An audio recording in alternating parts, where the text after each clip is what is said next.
Buenos días, buenas tardes, buenas noches, dependiendo de la hora que vean la presentación.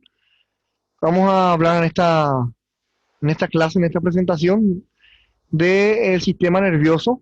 Vamos a ver las funciones del sistema nervioso y por supuesto vamos a hablar de los tres tipos de sistema nervioso también y cada una de las partes funcionales de cada una de ellas.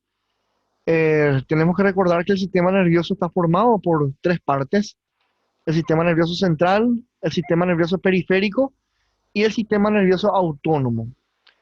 El sistema nervioso central, recordemos que está formado por lo que es el encéfalo, ¿verdad? Lo que comúnmente conocemos como cerebro, el encéfalo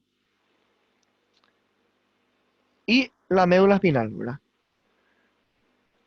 El encéfalo también incluye a lo que es el cerebelo. Vamos a ver las funciones de eso justamente. Esto es el sistema nervioso central. El sistema nervioso periférico. El sistema nervioso periférico incluye a los nervios que se distribuyen por todo el cuerpo.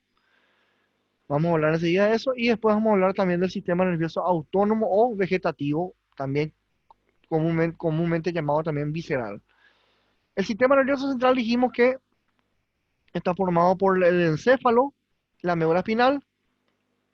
El encéfalo es lo que incluye al cerebro y al cerebelo.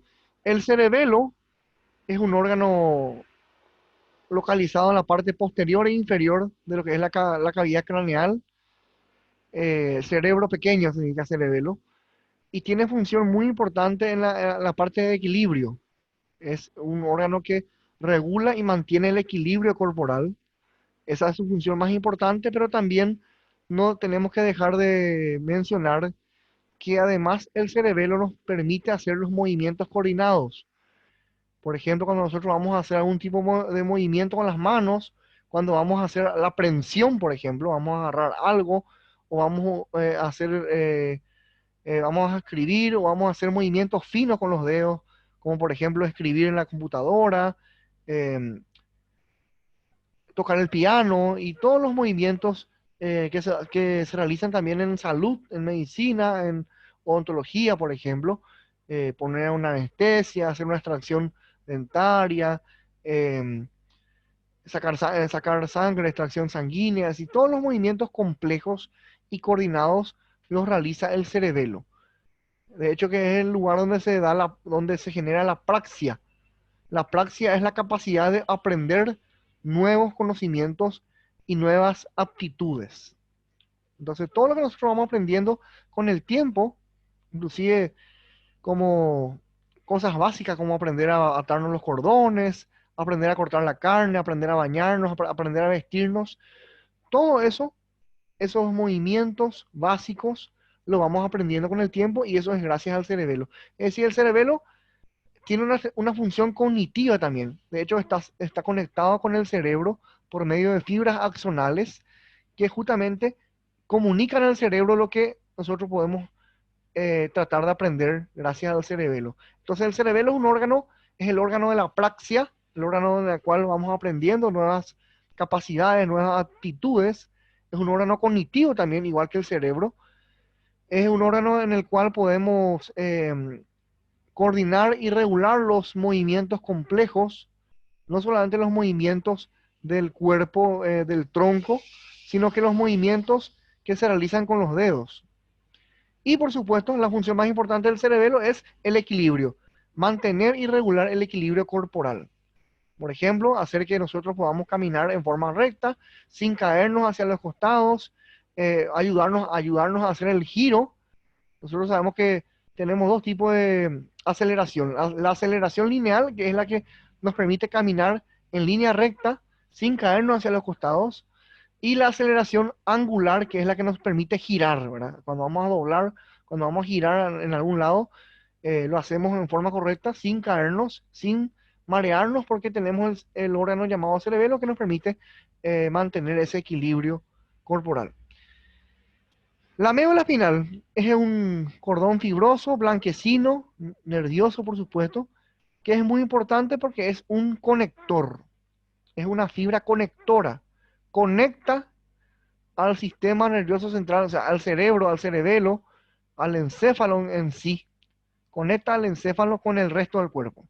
Es como un cable que conecta esto con el resto del organismo, ¿verdad?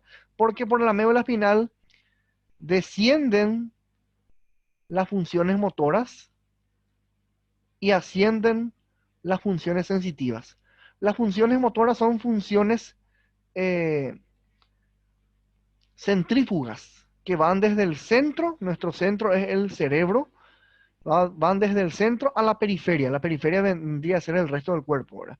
Entonces las funciones motoras son centrífugas porque viajan por la médula espinal desde el centro al resto del cuerpo. Si todas las funciones motoras, aquí es lo que llamamos funciones motoras, a los movimientos que vamos a hacer en cualquier parte del cuerpo, todos los movimientos que nosotros hacemos, la función se genera aquí, en el sistema nervioso central, en el cerebro, y por medio de la médula espinal es donde desciende la función motora hasta llegar a la extremidad o la parte del cuerpo que se va a mover. Cualquier tipo de movimiento voluntario se genera en el cerebro y desciende por la médula espinal. Sin embargo, las funciones sensitivas y sensoriales ascienden por la médula espinal al cerebro, al encéfalo. Podemos decir que las funciones sensitivas son centrípetas. Centrípeta significa desde la periferia al centro. La periferia, por supuesto, es el resto del cuerpo y el centro es el encéfalo. Entonces, las funciones motoras, que son centrífugas, y las funciones sensitivas, que son centrípetas, eh, son las funciones que ascienden y descienden por la médula espinal. La médula espinal entonces conecta y nos transmite, digamos, esas funciones, ya sean motoras y sensitivas.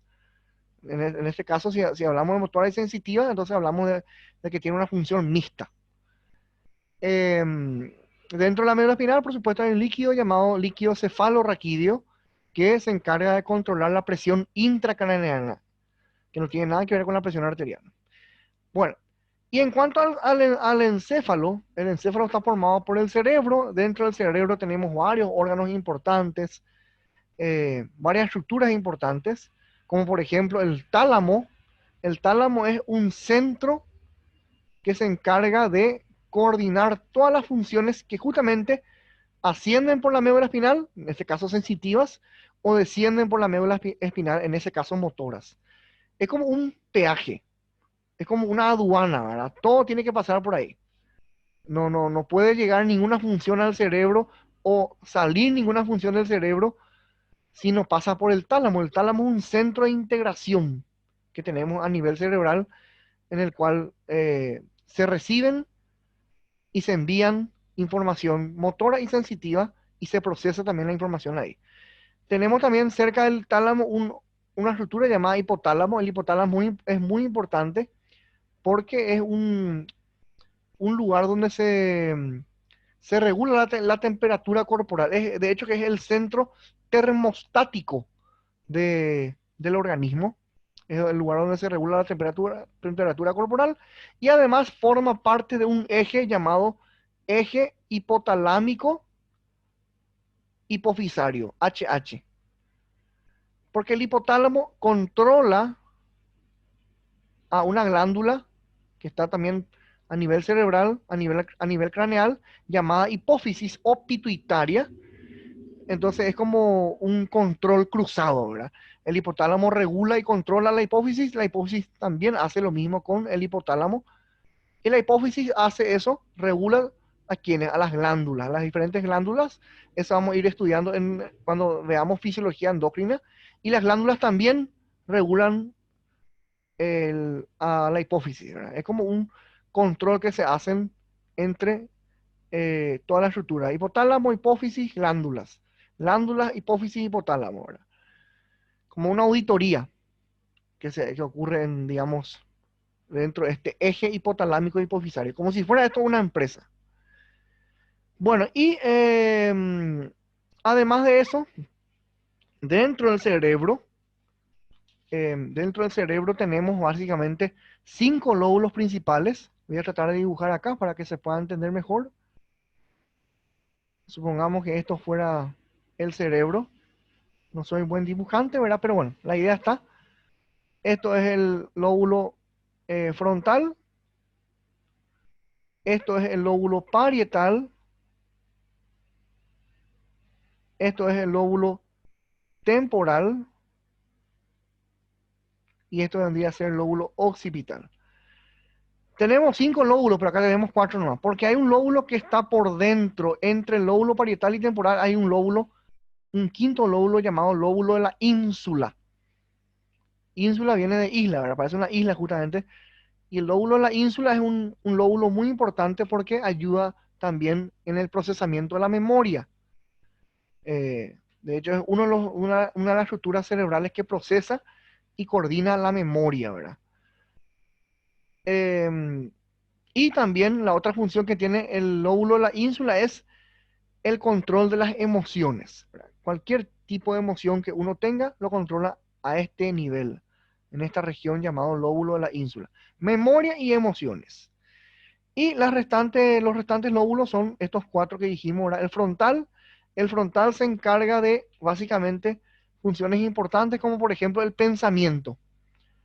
Todo lo que nosotros pensamos lo pensamos con la frente, vamos a decir así, ¿verdad? Con el lóbulo frontal.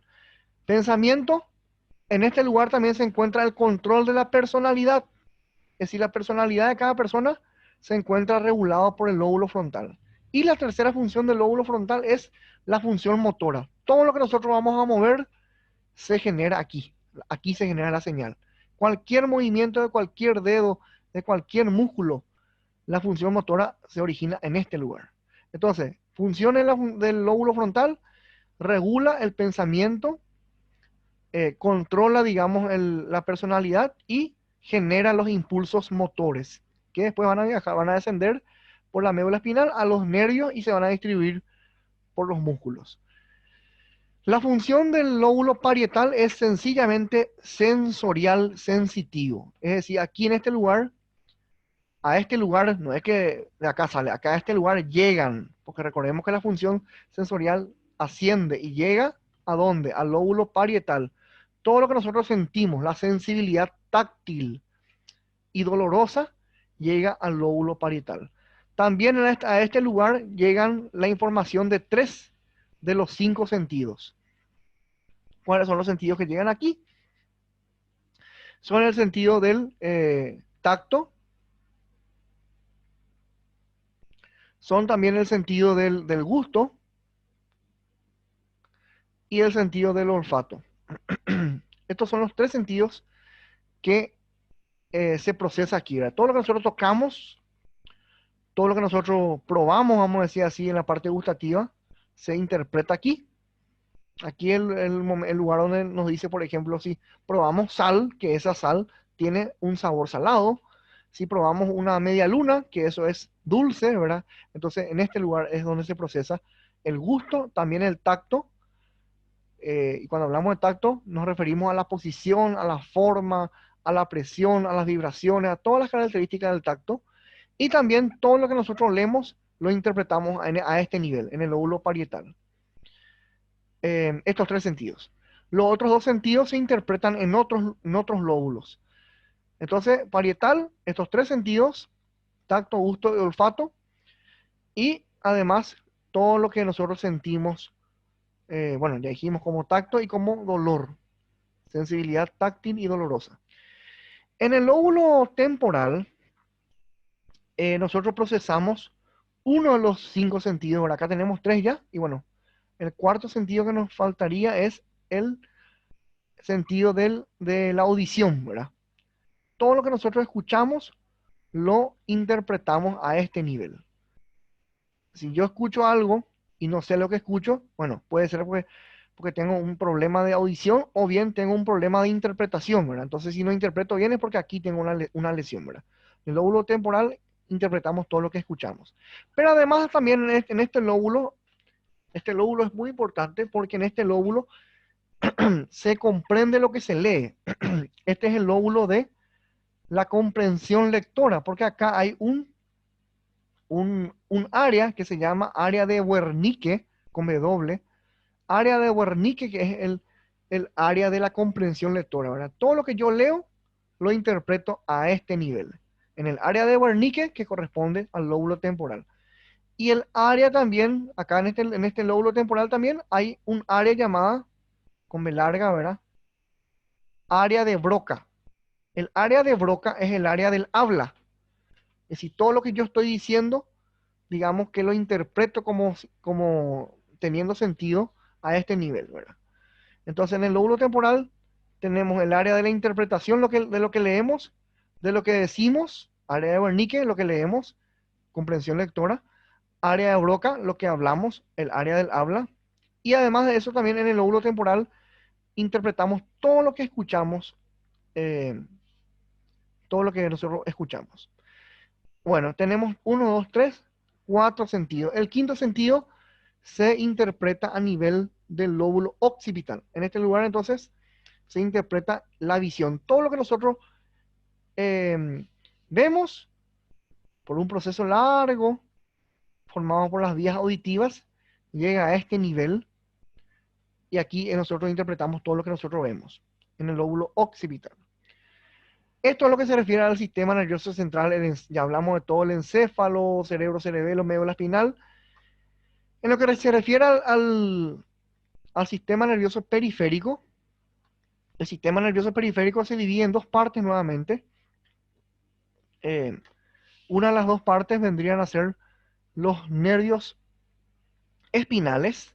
Los nervios espinales son cinco, eh, perdón, son ocho cervicales, ocho nervios cervicales. ¿Por qué son ocho? Porque son siete vértebras. Y por encima de la primera vértebra también hay un nervio más. Los nervios generalmente van saliendo, si esto es una vértebra, los nervios van saliendo debajo de la vértebra, pero también hay un nervio que sale por encima de la primera vértebra cervical. Entonces, si tenemos siete vértebras, pues vamos a tener ocho nervios cervicales. Ocho nervios cervicales, 12 torácicos o dorsales, ahí tenemos ya 8 más 12, 20. 5 nervios lumbares que pertenecen a cada una de las vértebras lumbares, son 25 ya hasta ahora. 5 nervios sacros, 30 hasta ahora, y un nervio coccígeo. 31 nervios tenemos en total, lo que se refieren a los nervios raquídeos, también llamados nervios espinales, que van saliendo, eh, que van saliendo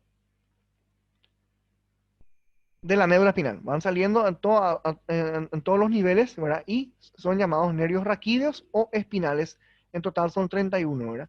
Y por otro lado tenemos los nervios craneales, que vienen en pares, que vienen de a dos, los 12 pares craneales.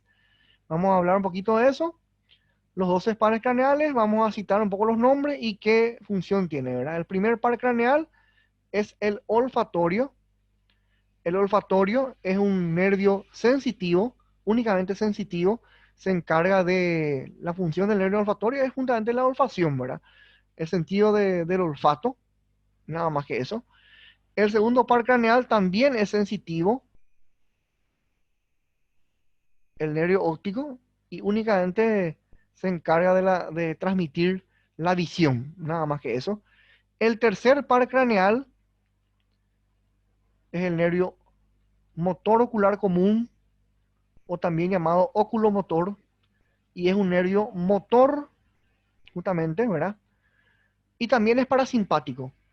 Tiene dos funciones, es motor y parasimpático. ¿Motor de qué? Es motor de varios músculos del ojo. Por ejemplo, es motor de los músculos que voy a citar. El elevador del párpado superior, por ejemplo. El músculo ciliar, por eso es parasimpático, porque el músculo ciliar es el músculo de la acomodación, el que nos permite acomodar la imagen. Músculo ciliar, músculo elevador del párpado superior, el músculo recto superior, el músculo recto inferior, el músculo oblicuo inferior y el músculo recto interno. A todos esos músculos los inerva el motor ocular común, o también llamado oculomotor, que es el tercer par craneal. Repito nuevamente: elevador del párpado superior, ciliar, recto superior, recto inferior, oblicuo inferior y el recto interno. Eh, el cuarto par craneal Es un nervio únicamente motor. Únicamente motor, se llama nervio troclear o patético porque genera una mirada llamada mirada patética, que es la mirada que uno genera hacia arriba, una mirada donde uno mira hacia arriba. Y este nervio troclear o patético solamente inerva un solo músculo del ojo. Inerva al músculo oblicuo superior. Nada más que a ese músculo. Nada más. El sexto par craneal, voy a ir al sexto porque estamos citando los tres nervios que inervan a los músculos del ojo. El sexto par craneal es el nervio abducens o también llamado motor ocular externo.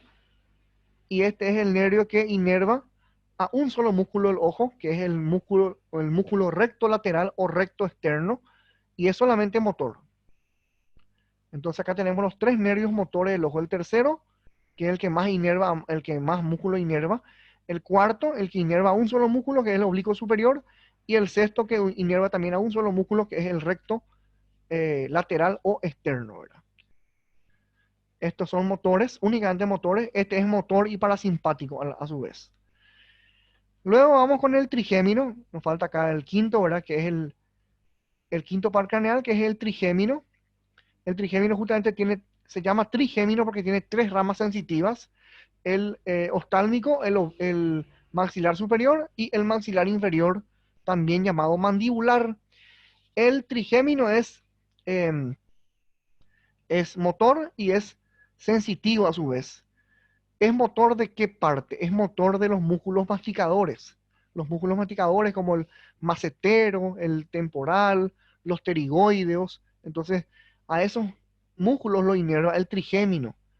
Es entonces eh, motor de los músculos masticadores, pero es sensitivo de la cara. Todo lo que nosotros sentimos en la cara, lo sentimos gracias al trigémino y gracias a sus ramas, ¿verdad? Por supuesto, cada rama inerva una parte de la cara. La parte de la frente, por ejemplo, está inervado por el oftálmico. La parte de lo que vendría a ser la mejilla inerva el maxilar superior y la parte del mentón y todo lo que rodea a eso, a esa región, lo inerva el maxilar inferior o mandibular, ¿verdad? Las tres ramas del trigémino. Tenemos el séptimo par craneal, que es el nervio facial. El nervio facial también es un nervio motor, es sensitivo y es parasimpático también, igual que el tercero.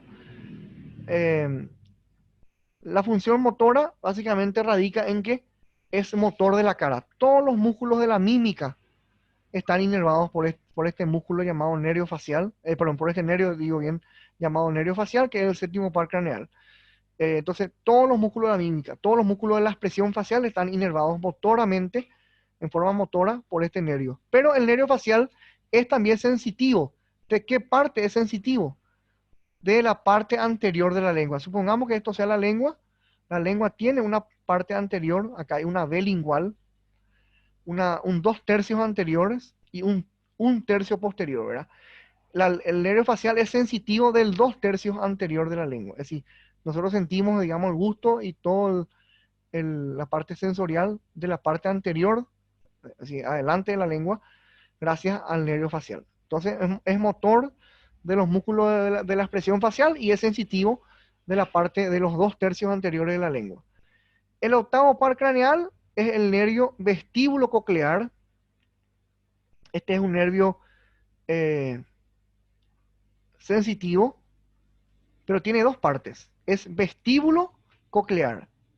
Si nos fijamos en la palabra, vestíbulo significa equilibrio, es decir, es un nervio que se encarga justamente de regular también, igual que en el cerebelo, se encarga de regular también el equilibrio y de hecho que está localizado dentro del oído. El oído también es un órgano del equilibrio, por eso tenemos dos oídos para poder equilibrarnos bien.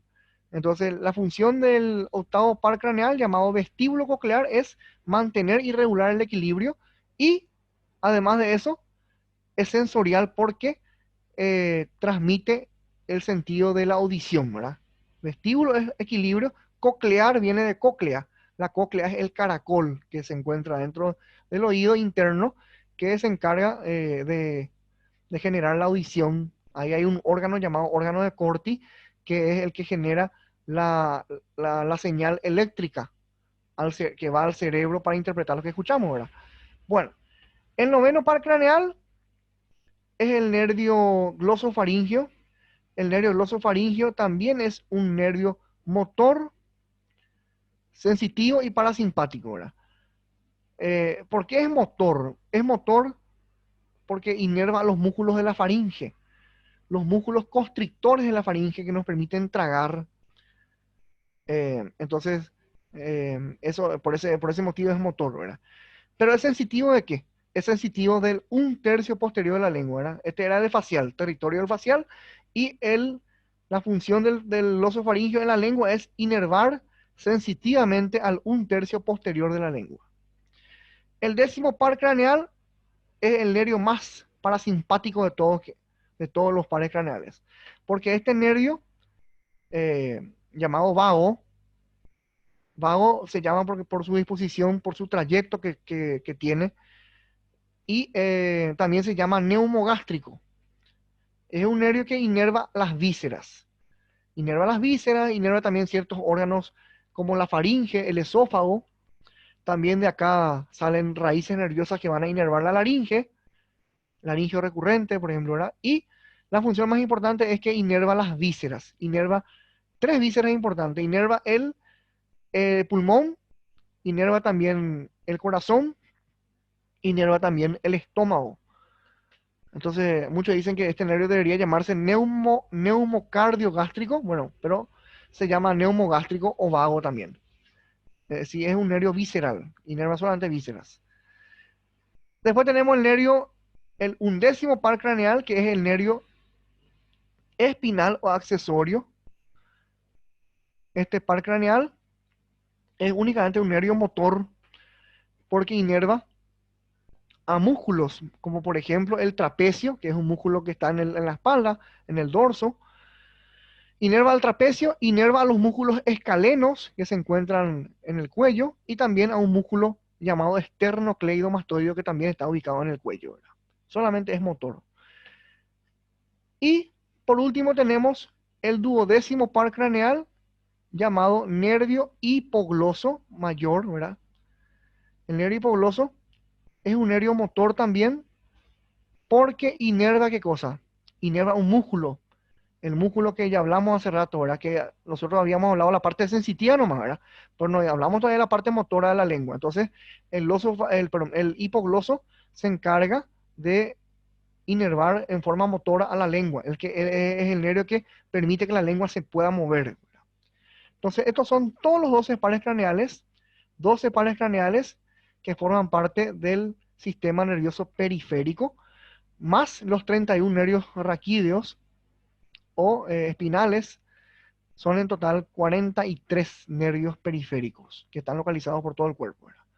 Ya hablamos del sistema nervioso central, ya hablamos del sistema nervioso periférico y ahora entramos en el sistema nervioso autónomo, también llamado visceral y también llamado vegetativo. El sistema nervioso autónomo es el sistema que justamente inerva a las vísceras eh, y se divide en tres partes, aunque muchos consideran que en dos partes nomás tiene este sistema, porque hay una parte que muchos no le dan importancia, ¿verdad? Pero es importante también mencionar, este sistema está dividido en tres partes, en el sistema simpático, en el sistema parasimpático, y también tenemos la tercera parte del sistema autónomo, que es el sistema entérico, ¿verdad? Son tres partes en total. Bueno, y vamos a ir hablando un poco de cada una de esas tres partes. Lo que primero tenemos que saber es que el sistema autónomo, digo bien, es una conexión también, igual que la médula espinal, es una forma de conectar. ¿Qué es lo que conecta? Conecta al sistema nervioso central con un órgano visceral, un órgano que comúnmente se le llama órgano blanco, ¿verdad? Pero generalmente el órgano blanco de este sistema autónomo son las vísceras, los órganos vegetativos o viscerales, ¿verdad? Es decir, los órganos que no son controlables por la voluntad, son órganos involuntarios, ¿verdad? ¿Qué es lo que conecta entonces el sistema nervioso central con las vísceras? Es que también tiene una función similar a lo que es la médula espinal, solamente que la médula espinal conecta función motora y sensitiva, ¿verdad? En este caso, conecta función vegetativa, función involuntaria. ¿Cómo está conformada eh, un axón o una fibra nerviosa que corresponde al sistema autónomo? Generalmente, la fibra tiene un ganglio en el centro, un ganglio central, ¿verdad? Es decir, siempre hay como como un peaje, como una aduana, como una estación entre el sistema nervioso central y la víscera, el órgano blanco. Entre ambos hay un ganglio que es como una estación, ¿verdad? Como una estación donde hace sinapsis la fibra nerviosa, de hecho que es una sinapsis que realiza aquí. Y antes de, de ese ganglio está la fibra llamada fibra nerviosa preganglionar, ¿verdad? Es decir, antes, por eso se llama preganglionar, y luego después, entre el ganglio y la víscera, está la fibra postganglionar. Repito nuevamente, entre el sistema nervioso central y el ganglio está la fibra preganglionar, y entre el ganglio y la víscera o órgano blanco está la fibra postganglionar. De esta forma, entonces, es como se estructura el sistema nervioso autónomo. Es la parte que regula el equilibrio interno, es decir, la homeostasis, es decir, regula a las vísceras, controla la función vegetativa y, por supuesto, todos los órganos que son involuntarios, no solamente los órganos viscerales, sino que también los vasos sanguíneos, que por supuesto no dependen de la voluntad. Las glándulas también, todas las glándulas, ya sean sudoríparas, las tres glándulas salivales, parótida, sublingual, submandibular, todas esas son controladas también por el sistema nervioso autónomo. Además que nos permite también adaptarnos. Este es el sistema que nos permite adaptarnos y es el que se activa, por ejemplo, cuando nosotros estamos descansando o bien cuando estamos en proceso de angustia, de ansiedad, de miedo, de temores. También en esos momentos se activa este sistema nervioso. Vamos a ver enseguida de qué forma, ¿verdad? Hay tres partes. Si bien acá dice dos divisiones mayores, sí, hay dos divisiones mayores, pero hay también una división menor. Por eso es que hablamos de tres partes: simpático, parasimpático y no olvidarse que hay una tercera parte, que es el sistema nervioso entérico. La única diferencia es que estos, por eso que algunos no consideran o no le dan importancia al entérico, pero el entérico también forma parte del sistema nervioso autónomo. Entonces son tres partes: simpático, parasimpático y entérico. Lo único que tenemos que recalcar es que el simpático y el parasimpático son las más importantes porque se encuentran en todo el cuerpo. Es decir, es la parte del sistema nervioso autónomo que se encuentra en todo el cuerpo, estas dos partes. Sin embargo, el entérico es parte de este sistema nervioso autónomo, pero solamente el sistema nervioso entérico lo encontramos localizado en el tubo digestivo, es decir, en el sistema gastrointestinal. No hay en otra parte. No puede haber, no hay sistema entérico, por ejemplo, en los vasos sanguíneos o en el útero o en cualquier otro órgano involuntario. Sin embargo, el simpático y parasimpático son sistémicos, son generalizados, se encuentran en todas partes del cuerpo. Ya hablamos de esto, ya hablamos de las fibras y neuronas preganglionares y postganglionares. Ya dijimos que son conectores que relacionan, vamos a decir así, el sistema nervioso central con los órganos viscerales u órganos blancos. Algo muy importante que tenemos que recalcar es que, o agregar, es que los sistemas simpáticos y parasimpáticos, que son los más importantes de los tres, para que se activen estos sistemas, requieren de la presencia de neurotransmisores. En el caso del simpático, el neurotransmisor implicado en la activación del simpático es la noradrenalina, que después se va a convertir en adrenalina. Por eso que muchos dicen, me sube la adrenalina, dicen cuando están desesperados, están ansiosos, angustiados, ¿verdad? Porque es así realmente, ¿verdad? La noradrenalina, una hormona que se libera y que después se convierte en adrenalina y que activa al simpático. Sin embargo, el parasimpático es activado por el ACH, ¿verdad? ¿Qué es esto? Un neurotransmisor que nosotros mencionamos en una unidad pasada, la acetilcolina, el mismo neurotransmisor implicado en la contracción muscular, también participa de la activación del sistema parasimpático.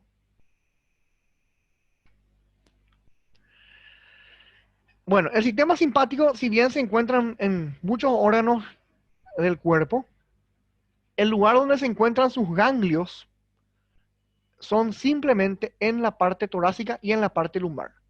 Es decir, el simpático y el parasimpático tienen sus ganglios, digamos, localizados en diferentes partes y cada uno tiene su región. La región del simpático, por ejemplo, es a nivel torácico. Ahí se encuentran los ganglios del simpático y también en los segmentos lumbares, también a nivel lumbar. Por eso es que a este sistema simpático se le llama sistema tóraco-lumbar o división tóraco-lumbar del sistema nervioso autónomo, porque ahí se encuentran los ganglios. Sin embargo, en la parte media vendría a ser esto, en la parte tóraco-lumbar es la parte media del organismo, ¿verdad? Tóraco-lumbar. Ahí me salió muy grande ya mi L, ¿verdad? Pero bueno, tóraco-lumbar es del simpático. Sin embargo, la región cráneo-sacra, uy, esta S me salió fea ya, ¿verdad? Bueno, ahí está la S. La región cráneo-sacra, las dos corresponden al parasimpático, es decir, los extremos del cuerpo a nivel cerebral, a nivel craneal y a nivel sacro, en esos lugares se encuentran los ganglios del parasimpático, estos dos. Sin embargo, en la parte media del cuerpo, la región tóraco-lumbar, se encuentran los ganglios del simpático. Por eso es que hay 4 pares craneales que mencionamos recién, que tienen básicamente, que son nervios parasimpáticos, ¿verdad? ¿Cuáles eran esos nervios? El tercer par craneal, el séptimo par craneal, el noveno, y ni hablar el décimo par craneal, que es el más parasimpático de todos. De hecho, que los ganglios de esos pares craneales tienen nombre también. Eh, el, el ganglio del tercer par craneal se llama núcleo de Edinger-Westphal. El séptimo par craneal, su núcleo se llama núcleo salival superior. El noveno par craneal, su núcleo se llama núcleo salival inferior. Y el décimo par craneal, el vago, su núcleo se llama núcleo dorsal del vago. Simplemente por aclarar bien, o sea, por reforzar esa información, ¿verdad? Pero los 4 pares craneales que son parasimpáticos justamente se encuentran en este nivel, por eso son parasimpáticos, porque el parasimpático tiene sus ganglios a nivel cráneo, sacro, en los extremos del cuerpo, y el simpático en la región tóraco-lumbar. Acá vemos lo mismo, ¿verdad? Estos vendrían a ser los ganglios, y vemos también que actúa de una forma diferente a lo que es la médula espinal. Esto de la médula espinal es también como un conector entre el sistema nervioso central y las vísceras.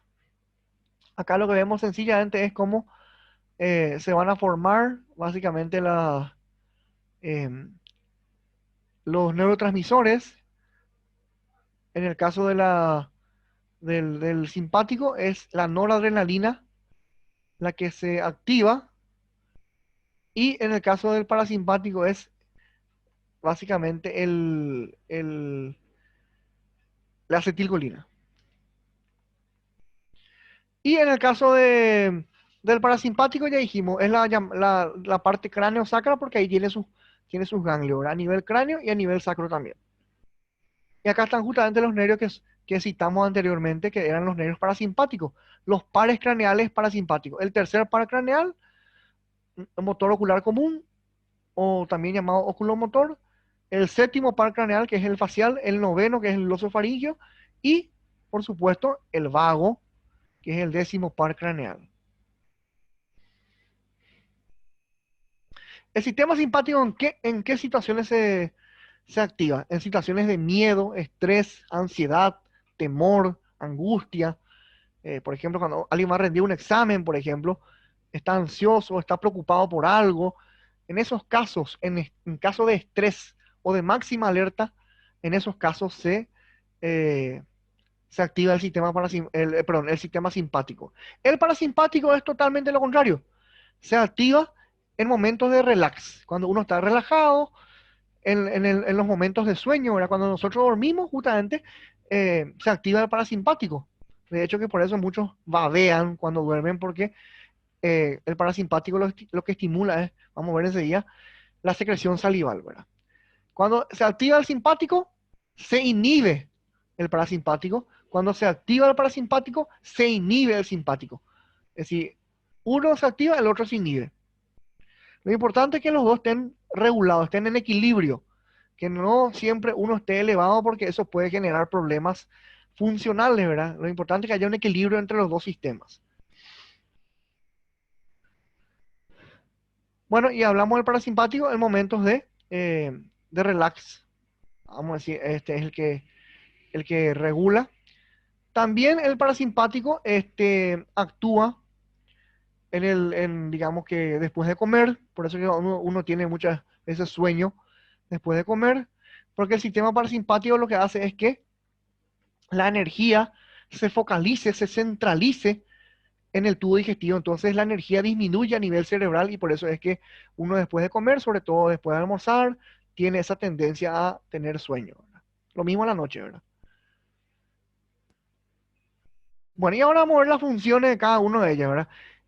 Tenemos que tener en cuenta que en casi todos los órganos son sistemas opuestos, son sistemas antagónicos.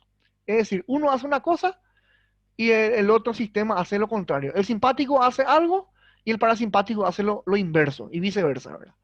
Entonces, excepto a nivel sexual, que ahí digamos que no es algo opuesto, ¿verdad? Pero en todos los otros órganos siempre vemos que las funciones son antagónicas, es decir, son opuestas, son inversas. Es decir, nosotros podemos estudiar todo el simpático, estudiamos todas las funciones que hace el simpático en los órganos. Entonces, una vez que nos aprendemos el simpático, el parasimpático es lo contrario nomás, lo inverso nomás, lo opuesto nomás, y ya está, ya me sé el parasimpático. O bien, yo me puedo aprender todas las funciones que hace el parasimpático en cada órgano, y el simpático es lo contrario, lo inverso, lo opuesto, lo antagónico. Entonces vamos a ir viendo algunas funciones en cada uno de los órganos en orden. En primer lugar, a nivel de los ojos, de la pupila realmente, ¿verdad? En la pupila, el sistema simpático lo que hace es dilatar la pupila. Muchas veces uno se va al oftalmólogo y le pone unas gotitas para dilatar la pupila, eh, para hacerse un estudio llamado fondo de ojo, para ver el interior de la retina. Esas gotitas tienen fármacos llamados simpático-miméticos, es decir, que estimulan al sistema simpático y por eso es que uno se dilata la pupila porque el simpático tiene esa función de dilatar la pupila. A esto se le llama midriasis. Midriasis, entonces, es la dilatación de la pupila. Y si eso hace el simpático, el parasimpático hace lo contrario, la constricción de la pupila, la disminución del tamaño de la pupila. Este es el aumento o dilatación, este es constricción o disminución del tamaño de la pupila. Esto es función del parasimpático. A esto también se le llama miosis. La miosis también es la disminución del tamaño o del diámetro de las pupilas. Bueno, después vamos a las glándulas salivales. Como dijimos, cuando nosotros dormimos, muchas veces uno puede babear, ¿verdad? Porque cuando uno duerme, se activa este sistema llamado parasimpático. Y el parasimpático, ¿qué es lo que hace a nivel salival, a nivel de las glándulas salivales? Estimula la salivación, aumenta la cantidad de saliva. Sin embargo, el simpático, todo lo contrario, inhibe la salivación, disminuye la cantidad de saliva, ¿verdad? Los odontólogos, por ejemplo, bueno, este es el que luchan siempre, ¿verdad? En el consultorio, muchas veces tienen que luchar contra la salida, bueno. eh, entonces ya saben que el parasimpático estimula y el simpático inhibe la salivación. A nivel pulmonar, ¿qué es lo que hace el parasimpático y qué hace el simpático? El parasimpático lo que hace es una broncoconstricción, es decir, disminuye el calibre de los bronquios. Eso es la función del parasimpático, broncoconstricción. Y el simpático, lo contrario. Si esto es broncoconstricción, acá broncodilatación, relajación o broncodilatación. Dilata los bronquios. Por ejemplo, uno de los fármacos que se utilizan para el tratamiento del asma es el salbutamol, por ejemplo, ¿verdad? Hay otros también como el terbuterol, por ejemplo, el salmeterol, pero el salbutamol es el más utilizado para dilatar los bronquios, ¿verdad? Para abrir las vías aéreas. Justamente, ¿por qué? Porque el salbutamol también es un simpático mimético, el salbutamol también estimula al simpático, y lo que hace el simpático justamente por esa razón es dilatar los bronquios.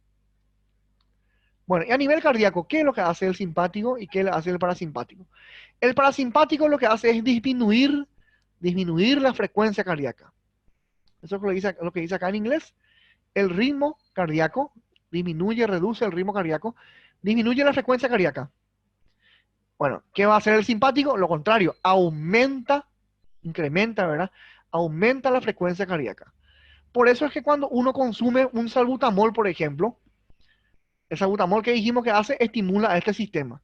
Se dilata los bronquios, ¿verdad? Pero una persona tiene taquicardia, ¿verdad? Porque justamente el otro efecto del simpático, que es aumentar la frecuencia cardíaca. Cuando actúa el simpático no es que actúa sobre un órgano nomás, actúa sobre varios órganos. Por eso es que tras la administración del salbutamol uno puede tener taquicardia, puede tener palpitaciones y tener la frecuencia alta, ¿verdad? Porque el simpático lo que hace es estimular la frecuencia cardíaca. Y también la presión arterial. Aumenta la presión arterial del simpático y el parasimpático lo disminuye. A nivel intestinal, el parasimpático lo que hace es aumentar el peristaltismo. ¿Qué es el peristaltismo? Los movimientos intestinales, los movimientos espasmódicos por el cual la materia fecal va transitando y la materia de desecho, ¿verdad? Va transitando por medio del intestino delgado y también por medio del intestino grueso eh, hasta el reservorio, que es el recto, y la expulsión por el ano, ¿verdad? Entonces, el que aumenta los movimientos intestinales es el parasimpático, aumenta el peristaltismo, y el simpático, bueno, hace lo contrario, disminuye el peristaltismo, disminuye los movimientos eh, intestinales. A nivel de la vejiga, la función que hacen también es, eh, es contraria. El parasimpático lo que hace es estimular la contracción de la vejiga, hacer que la vejiga aumente su contracción. Aumenta la contracción de la vejiga, pero fíjense esto, atiendan muy bien. Porque parece una confusión, ¿verdad? Aumenta la contracción de la vejiga, pero relaja el esfínter que une a la vejiga con la uretra, por donde se va a expulsar la orina. Aumenta la contracción de la vejiga, pero relaja el esfínter. Eso es parasimpático. En otras palabras, ¿qué quiere decir con esto? Que este es el que favorece a la micción, el que te ayuda a orinar, el que se activa cuando uno tiene muchas ganas de orinar. Sin embargo, el simpático hace lo contrario. Disminuye la contracción de la vejiga, es decir, relaja la vejiga, como dice acá. Relaja la vejiga, pero contrae, es decir, cierra el esfínter. Relaja este y contrae este. Al revés del parasimpático, el parasimpático contrae este y relaja este. Contrae la vejiga y relaja el esfínter, el parasimpático. El simpático, sin embargo, relaja el músculo de la vejiga, que se llama músculo detrusor, y contrae, cierra el esfínter para que no salga la orina. Entonces, ¿qué quiere decir? Que lo que hace el simpático es inhibir la orina, inhibir la micción, es decir, inhibe las ganas de orinar. Bueno, eso a nivel urinario. Y a nivel de la función sexual, acá sí no hay diferencia, es decir, acá sí no hay funciones opuestas, ¿verdad? Porque en los otros dijimos que sí, siempre estuvimos viendo que una cosa hace el parasimpático y lo contrario hace el simpático en los otros órganos. Pero acá realmente hacen funciones que no tienen nada que ver una cosa con el otro, ¿verdad? El parasimpático hace una cosa diferente y el simpático hace otra cosa diferente, pero que no son opuestas.